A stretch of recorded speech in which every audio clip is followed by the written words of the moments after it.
Bulletin का बाकायदा आगाज करेंगे और सबसे पहले आपको बताएं कि सिंध सरकार ने स्कूल्स और कॉलेजेस के बाद सूबे भर की तमाम निजी और सरकारी जामियात और तालीमी बोर्ड 30 अगस्त से 50% हाजिरी के साथ मशरूत बुनियादों पर खोलने का फैसला कर लिया है। आपको अपडेट कर रहे हैं कि सिंध सरकार ने स्कूल्स और कॉलेजेस के बाद सूबे भर की तमाम निजी और सरकारी जामियात और तालीमी बोर्ड 30 अगस्त से 50% हाजिरी के साथ मशरूत बुनियादों पर खोलने का फैसला कर लिया। मजीद भी जानेंगे, हमारे नुमाइंदे आज़ाद नोहड़ियो हमारे साथ मौजूद हैं। आज़ाद नोहड़ियो, बताएगा इस हवाले से।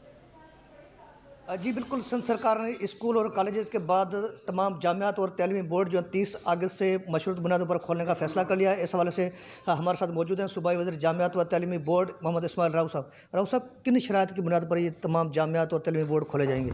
देखिए, शराइत तो तकरीबन वही होंगी जो पहले से ही हमें SOPs नाफिज की हुई हैं या हेल्थ डिपार्टमेंट की जो गाइडेंस है उनके तहत और उनको नज़र में रखते हुए हम जामियात खोलेंगे। और इंशाल्लाह होपफुली हुकूमत बैठ के फ़ैसला करेगी कि 30 अगस्त से हम शायद जामियात खोलें और जो 50% अटेंडेंस के साथ तमाम SOPs को फॉलो करते हुए खोलेंगे। और उसके साथ साथ ये भी ज़रूरी है कि जो हमारे जो हमने तमाम यूनिवर्सिटीज़ के जो असातिज़ा हैं या teaching staff, non teaching staff, सबको हिदायत की कर दिए कि वो लाजमी वैक्सीनेटेड हो। जो भी वैक्सीनेटेड नहीं होगा उसको आने की इजाज़त नहीं दी जाएगी। उसके अलावा हमने स्टूडेंट्स को भी हिदायत की है कि वो और उनके जो पेरेंट्स वगैरह हों वो भी जो हैं वो वैक्सीनेट करा लें अपने आप को, ताकि हम उनको इजाज़त दे सकें। महकमा तालीम ने यह फैसला किया है कि जो निजी स्कूल वैक्सीन नहीं करवाएंगे 100% उनकी रजिस्ट्रेशन मनसूख की जाएगी, उनके स्कूल को सील किया जाएगा। इस तरह जो निजी जामियात है उनके हवाले से क्या फैसला किया महकमा जामियात ने? देखिए, फ़ैसला तो हमारा यही है कि हम कोशिश करेंगे कि जो निजी जामियात हैं या जो निजी स्कूल्स हैं वो भी इन SOPs को फॉलो करें, क्योंकि ये स्टूडेंट्स, तलबा व तालबात की जो ज़िंदगी का सवाल है। और ये इस वबा को मुकाबला करने के लिए जैसे हमने तमाम गवर्नमेंट के इदारों के अंदर वैक्सीनेशन लाजमी करार दे दिए, इसी तरीके से हम चाहते हैं कि स्कूल हों, यूनिवर्सिटीज़ हों, कॉलेज हों, तमाम के तमाम जो हैं वो उनके स्टाफ और जो स्टूडेंट्स हों वो भी वैक्सीनेटेड होने चाहिए। जी बिल्कुल, ये थे सूबाई वज़ीर मोहम्मद इस्माइल राव साहब, जिनका कहना है कि महकमा तालीम की तरह महकमा जामियात ने भी यही फैसला किया है कि SOP पर मुकम्मल तो ठीक है, बहुत शुक्रिया आज़ाद नोहड़ियो, आपने अपडेट किया। कराची में इंटरमीडिएट के इम्तहानात जारी हैं। आज 11वीं जमात का दूसरा पर्चा लिया गया। Chairman inter board professor Saeeduddin ने इम्तहानी मराकज़ का जायजा लेने के लिए मुख्तलिफ कॉलेजेस का दौरा भी किया। कराची में इंटरमीडिएट बोर्ड के तहत इम्तिहानात का सिलसिला जारी है। सुबह की शिफ्ट में 11वीं जमात साइंस ग्रुप का तबियात, जबकि होम इकोनॉमिक्स का अप्लाइड आर्ट्स का पर्चा लिया गया। Chairman inter board professor Saeeduddin ने इंतजामात का जायजा लेने के लिए स्टील टाउन के मुख्तलिफ कॉलेजेस का दौरा किया। चेयरमैन इंटर बोर्ड ने इम्तिहानात मुलतवी न होने का इंदिया देते हुए कहा कि वर्किंग कमेटी का इम्तिहानात से कोई ताल्लुक नहीं, तलबा शुबहात का शिकार न हो, पर्चे जरूर होंगे। इम्तिहानात में शरीक तलबा का कहना था कि पर्चा वक्त पर शुरू होकर खत्म हुआ, लेकिन बगैर गैप के पेपर मुश्किल था। इंटरमीडिएट इम्तिहानात के सिलसिले में आज दूसरी शिफ्ट में इकोनॉमिक्स और कंप्यूटर साइंस के पर्चे हुए। कैमरामैन शाहजेब हसन के हमरा Sameen Nawaz, city 21। Sindh high court से खबर शामिल करेंगे। जामे कराची में शोबा कानून में पॉलिसी के खिलाफ PhD दाखिले का यह मामला है। सिंध हाई कोर्ट ने कायम मकाम चेयरमैन हायर एजुकेशन कमीशन को 16 सितंबर को तलब कर लिया है। मजीद जानेंगे, हमारे नुमाइंदे बिलाल अहमद हमारे साथ मौजूद हैं। बिलाल, बताइएगा तफसीलात।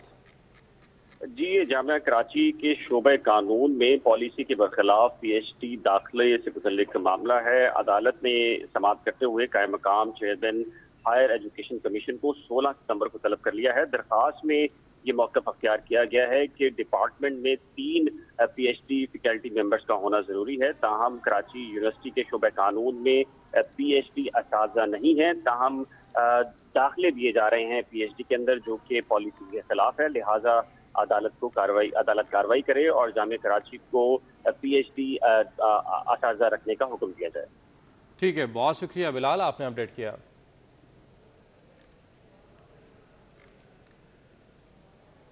Chairman city news network Syed Afzal Hussain Naqvi एक हमाजहद शख्सियत थे। सहाफ़त के साथ साथ तालीम के फ़रोग़ के लिए भी सरगर्म अमल रहे और फलाही कामों में भी बढ़ चढ़ कर हिस्सा लिया। City news network Syed Afzal Hussain Naqvi एक हमाजहद शख्सियत, जिन्हों की क़यादत में सिटी न्यूज़ नेटवर्क ने दिन दुगनी रात चुगनी तरक्की की। सिटी न्यूज़ नेटवर्क ने 2008 में सैयद अफजल नकवी की क़यादत में सफ़र का आगाज़ किया था। सैयद अफजल हुसैन नकवी के ज़ेरे साया सिटी 42, 24 न्यूज़, रोही, सिटी 41, UK 44 और रवामा सिटी 21 की बुनियाद रखी गई। उनके चेयरमैनशिप के पूरे अरसे में उनका राबता ग्रास रूट लेवल पर टॉप से लेके नीचे बॉटम तक के जो एम्प्लॉइज थे उनके साथ एक शफीक बाप की हैसियत से उनका किरदार था और वो फर्स्ट नेम बेसिस पर सबसे मुखातिब होते थे। वो एक इंसान की हैसियत से भी उनका कद बहुत बड़ा है और एक प्रोफेशनल अदारे के सरबराह की हैसियत से भी उनके जो इक़दाम हैं, जो उनका कंट्रीब्यूशन है, उसको एक तवील अरसे तक याद रखा जाएगा। बल्कि मैं तो ये समझता हूँ कि जब तक ये अदारा कायम रहेगा, अल्लाह इसको कायम रखे, उनकी याद जो है वो महव नहीं हो सकती जहनों से। सैयद अफजल हुसैन नकवी मैदान सहाफत में खिदमत सर अंजाम देने के साथ साथ तालीम के फरोग के लिए भी सरगर्म रहे। मीडिया को इंसानियत की खिदमत का जरिया बनाया उन्होंने। सही माना सिटी न्यूज नेटवर्क का जो कॉन्सेप्ट था वो बुनियादी तौर पर यही था कि पूरे लाहौर को, फिर पूरे पाकिस्तान को और तमाम इलाकों को साथ लेकर एक फैमिली की सूरत में चला जाए और एक अपनायत का एहसास हो, इंसानियत की खिदमत की जाए। और हमारी कोशिश यही होगी कि इस इंसानियत को हम अपनी ताकत बनाएं और सैयद अफजल नकवी साहब के नक्शे कदम पर चलते हुए बड़े मैं समझता हूँ कि पुरज़म होकर उनका जो नस्बुलैन था उसको पूरा करने की कोशिश करें। सैयद अफजल हुसैन नकवी समाजी रहनुमा थे और हमेशा फलाही कामों में बढ़ चढ़कर हिस्सा लेते थे। कुछ दीगर खबरें शामिल करेंगे। आपको बताएं कि शुएब अहमद मलिक ने एडमिनिस्ट्रेटर DMC ईस्ट की हैसियत से चार्ज संभाल लिया है। चार्ज संभालने के बाद अफसरान से गैर रस्मी इजलास भी किया और डिस्ट्रिक्ट ईस्ट में बल्दियाती मसाइल के हवाले से तबादला ख्याल किया गया है। इसी हवाले से मजीद तफसीलात जानेंगे। हमारे नुमाइंदे नवीद सिद्दीकी हमारे साथ मौजूद हैं। नवीद, बताइएगा। जी बिल्कुल, डिस्ट्रिक्ट ईस्ट के नए एडमिनिस्ट्रेटर शुएब मलिक ने जो है अहदे का चार्ज संभाल लिया है। अहदे का चार्ज संभालने के बाद जो है उन्हें मुख्तलिफ जो अफसरान हैं उनसे मुलाकात की और जो बल्दियाती मसाइल हैं उसके हवाले से तबादला ख्याल किया। इससे कबल जब वो दफ्तर पहुंचे थे तो म्यूनसिपल कमिश्नर ईस्ट गुलाम सरवन ने उनका जो इस्तकबाल किया था। इसके अलावा दीगर अफसरान भी जो मौजूद थे। इस मौके पर DC जो एडमिनिस्ट्रेटर ईस्ट है उनकी जानिब से इस अज़म का इजहार किया गया कि बल्दियाती मसाइल के हल के लिए टीम वर्क के तौर पर काम किया जाएगा ताकि शहरियों को जो है रिलीफ दिया जा सके। इसके साथ साथ उन्होंने जो है मुख्तलिफ जो मसाइल हैं उस पर तबादला ख्याल किया। इस मौके पर इजलास में जो है मुख्तलिफ डायरेक्टर जिसमें BNR, इसके अलावा मटीरियल, एंटी इंक्रोचमेंट और दीगर डायरेक्टर भी शरीक थे, जिनकी जानिब से ब्रीफिंग भी दी गई और इस अज़म का इजहार किया गया कि बल्दियाती मसाइल के हल के लिए एक टीम की हैसियत से काम किया जाएगा और जल्द से जल्द जो मसाइल हैं उनको हल करने के लिए कोशिशें की जाएंगी। जी बहुत शुक्रिया, आपने अपडेट किया। आपको बताएं कि DSP और SHO की लड़ाई इंटरनल एहतसाब ब्यूरो पहुंच गई है। IG सिंध SSP शफाफ इंक्वायरी करने का हुक्म दे दिया है। आपको अपडेट कर रहे हैं कि DSP और SHO की लड़ाई इंटरनल एहतसाब ब्यूरो पहुंच गई है, जबकि IG सिंध ने SSP को शफाफ इंक्वायरी करने का हुक्म दे दिया है। मजीद जानेंगे, हमारे नुमाइंदे सुहेल शब्बीर हमारे साथ मौजूद हैं। सुहेल, बताइएगा मामला क्या है ये? बिल्कुल, देखिए ये गुज़िश्ता साल से DSP सुरजानी और साबिक DSP SHO के दरमियान जो है वो एक शदीद लड़ाई चल रही थी, जिस पर SHO ने DSP के ऊपर संगीन इल्जामात जो है वो आयद किए थे, जिस पर DSP ने उस तमाम इल्जामात की न सिर्फ तरदीद की थी बल्कि उसकी इंक्वायरी के लिए DIG को जो है वो रिक्वेस्ट भी की थी। DIG वेस्ट आसिम कायम खानी ने इंक्वायरी की थी। उस इंक्वायरी में फारूक शहरियार जो है वो कसूरवार पाए गए थे, जिसके बाद जो है वो फारूक शहरियार को जो है वो DIG आसिम कायम खानी ने जो है वो नौकरी से बरतरफ कर दिया था।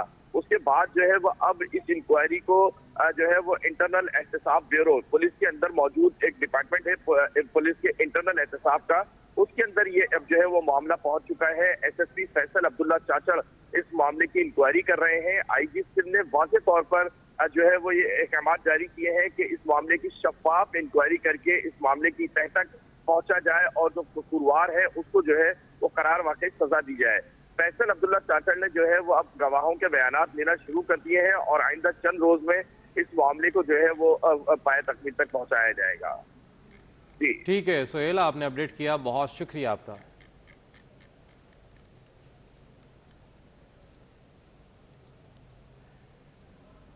आगे बढ़ेंगे, आपको बताएं कि FIA एंटी ह्यूमन सेल ने गैर मुल्की शहरी का शनाख्ती कार्ड बनाने पर नादरा के 2 अफसरान के खिलाफ मुकदमा दर्ज कर लिया है।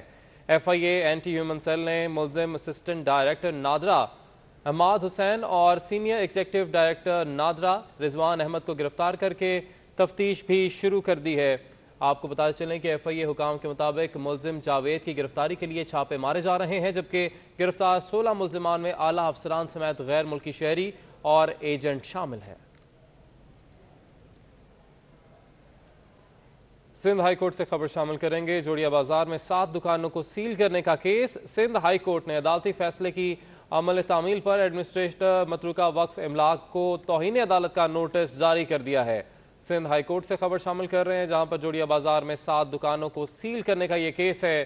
सिंध हाईकोर्ट ने अदालती फैसले की अमल तामील पर एडमिनिस्ट्रेटर मतरूका वक्फ इमलाक को तौहीन अदालत का नोटिस जारी कर दिया है।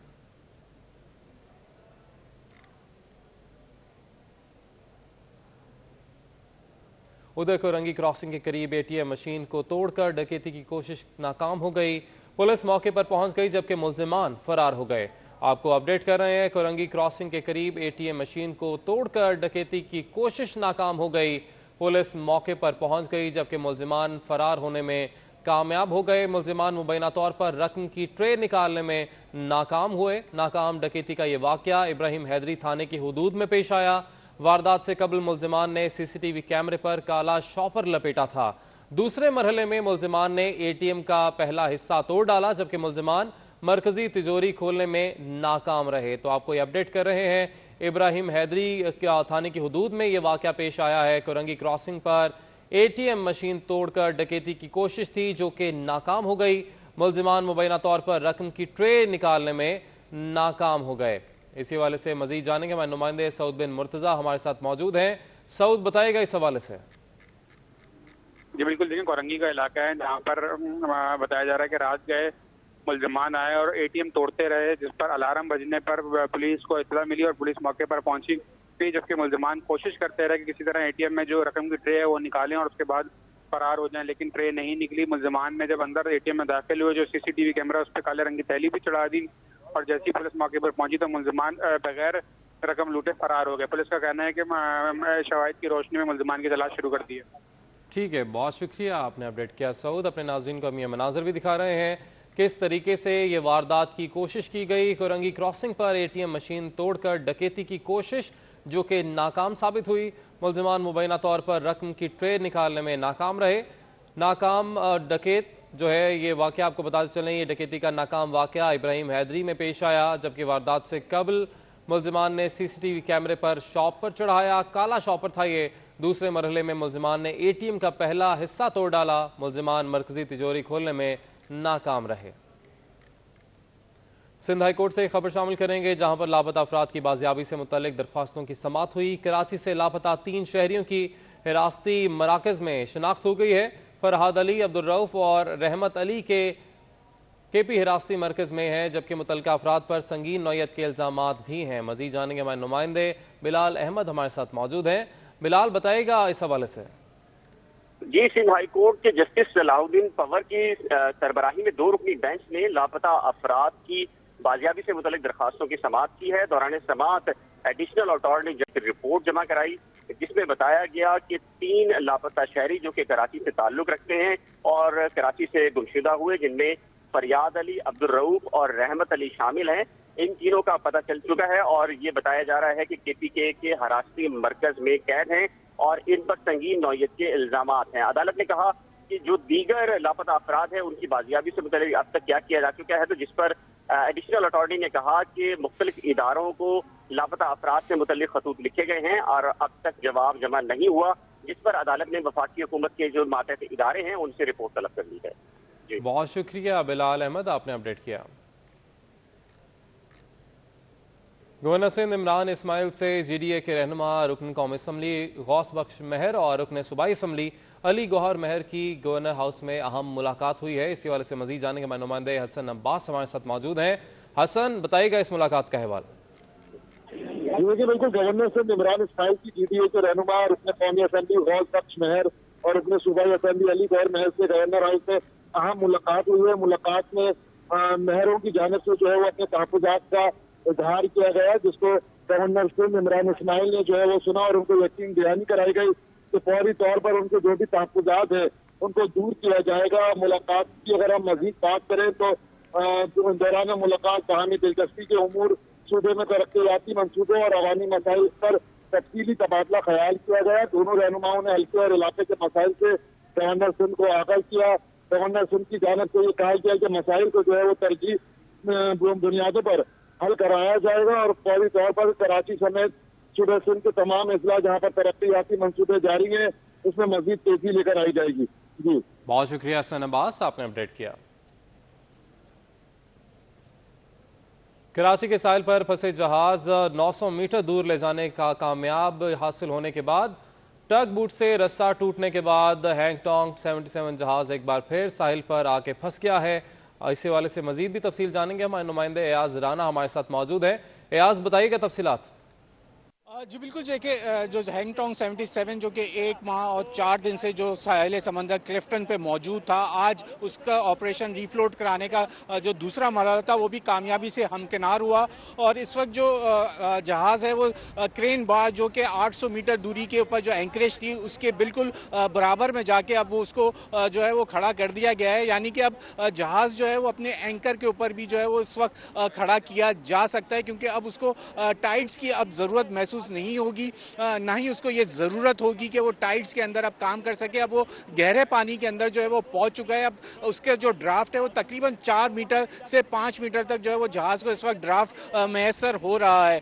कहा यही जा रहा है कि अब ये जो आखिरी मरहला था आज ग्राउंड का वो भी पूरा हुआ। अब ये एक बड़ी खबर है, अगर कहा जाए कि कराची के साहिल से अगर कोई जहाज़ रेस्क्यू किया जा सका हो तो ये अपनी तारीख अपनी नौयत का पहला ऐसा काम था जिसको ग्राउंड की मदद हासिल थी। और साथ साथ जो टग बोट्स ने इसको और क्रेन बार्ज की मदद से इस जहाज़ को जो है अब 800 मीटर दूर गहरे समंदर तक पहुंचा दिया गया है। अब ये जो ग्राउंड ऑपरेशन था आज वो पूरा मुकम्मल हुआ और जो कैप्टन आसिम की जानिब से यही कहा जा रहा है कि अब जहाज़ देखना है कि हमें, क्योंकि कल जिस तरीके से महमूद मौलवी ने कहा था कि जो जहाज़ है वो इस वक्त हुकूमत पाकिस्तान ने इसको डिटेन किया हुआ है, जब तक इसको MMD जो है वो क्लियरेंस नहीं देगी, जब तक ये जो है इसको यहाँ से जाने की इजाज़त नहीं होगी।